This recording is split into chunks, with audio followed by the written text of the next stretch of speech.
come on forward. Maria's been at the district for 10 years now, and she's excited because she only has 20 to go, right? She started here as a temp and actually worked her way up to a customer service coordinator, which is what you are now, right?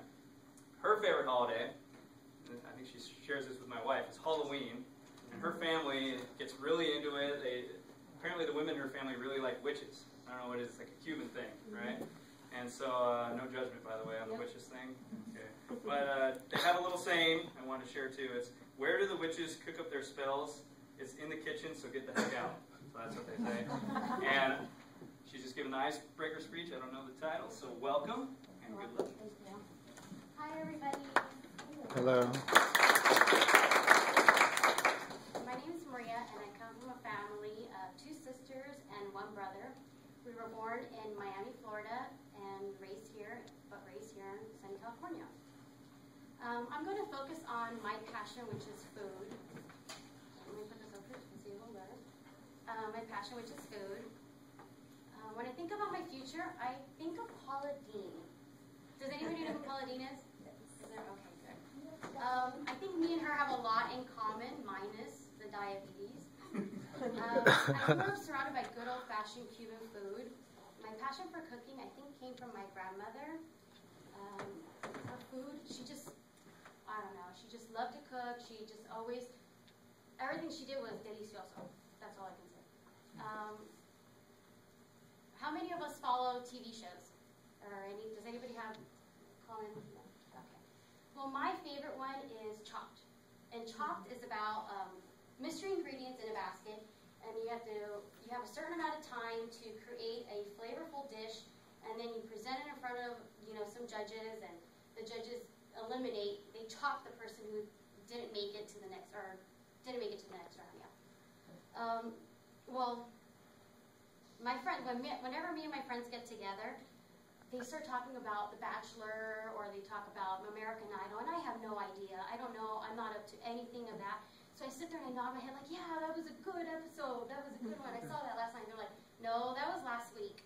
Because I'm so stuck on, food channels, so I don't really know what's going on with the current events and stuff. So I'm always looking for new recipes to cook. And when I try something that I'm not too sure about, I just invite a bunch of my guy friends over.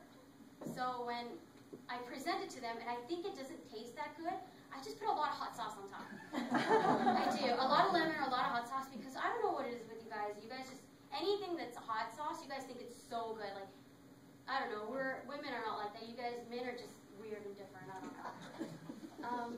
So I'm always looking for new recipes to try. So by the time, I think I perfected, that one dish, I invite them over again, and they can't remember, what was that first dish that I cooked with all the hot sauce. So I've done that a couple of times, and you see their faces, they're like, this is so good, this is really good, and it's really, it's just Tabasco sauce or something. It's not that good. Anyhow, yeah, so I like to cook. I cook all the time. That's my passion. I actually write recipes for the pipeline. So that's me. I'm going to roll the back, so don't make fun of my picture. It's kind of, we took a lot of pictures in the cafeteria. I'm posing here, I'm even putting the chef's hat, and everything just looked really stupid.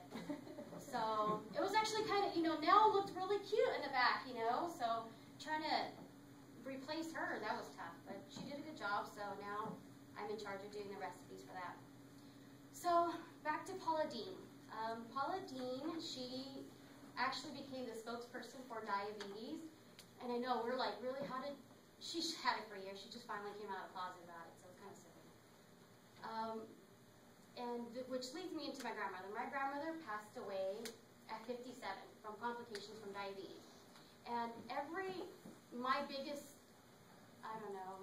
memory of her is every day that she would pick us up from school, whenever she would take us back to her house, we had a full 3 to 4 to 5 course meal. And this is she'd be cooking, this is just our snack. And it's, my mom would always get ticked off because by the time we go back to her house, my mom cooked a meal and we're just we don't want to tell her that we're not hungry, we're full. And, my grandma just always put us in food comas. And that's the way I like to feed people, you always want them to be full. That's how I see it. Because when you walk away full, you're happy. Anyways, so my grandma passed away at 57, And I like to feel that she's always in the kitchen with me, because I always throw her sazon into everything that everything that I do. She makes them, if I'm mimicking one of her meals, I always try to be happy when I'm cooking, because seriously, if you cook and you're angry, somehow the food just doesn't taste good. It's, you gotta be happy and be positive, and everything just turns out good. Well, so I love cooking. Again, I know I keep on repeating myself. I enjoy it a lot. I think one thing I picked up from my grandmother was when she would cook, she just would sit there and stare at us eating, just to make sure, to see if we enjoy it. And I have that bad habit of doing that too, because people are looking at me, they're like, "What are you looking at? Let me eat my food in peace." But whatever. So whenever I invite people to come over, I like them to leave my house on full bellies, because they're happy, and if they have, I don't know, stomach problems or gas problems, I always keep a bottle of Pepto-Bismol in my bathroom. So I hope